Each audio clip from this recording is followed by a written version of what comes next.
I understood that Harold understood me on some level the day that he decided to stay behind when the other male ducks left the area and never came back. The whole week prior, I had been telling him that those ducks are no good for him and he should just let them go.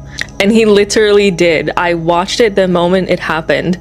They were biting him and kind of warning him that they were about to take off and move somewhere else, and he was like, that's fine, and he just watched them fly away, and he's been here in this yard every day since. There was even a baby duck who found him and picked him out of the group to be their new dad. Unfortunately, that didn't work out, and I don't know what happened to the baby duck, but I thought it was so cute that he chose Harold, and I know that Harold has it in him to care and to defend and protect, because there was a couple weeks where these seagulls randomly showed up and they were being really obnoxious and making all this noise and eating all of the food that I put out for the neighborhood animals. They made a bad move one day and decided to swoop down for the food when Harold was eating it, and he knew those birds were not from this neighborhood and did not belong here. So he literally defended the yard and chased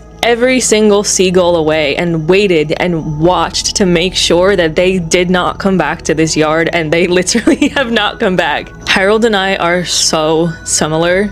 I begged God for companionship, and I really did not expect it to come in the form of a duck. But I am so glad that it did, because he is just the best little thing. I love him so much, and I'm going to be absolutely devastated the day that I have to say goodbye to him, because I know that we truly understand each other, and he gives me the patience and the attention that no human being ever has, especially not a man.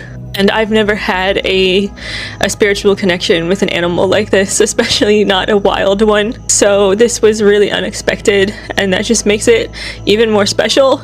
It is just nice to have someone who wants to spend time with you without expectation. And Harold is always so excited to see me, other than when he's sleeping.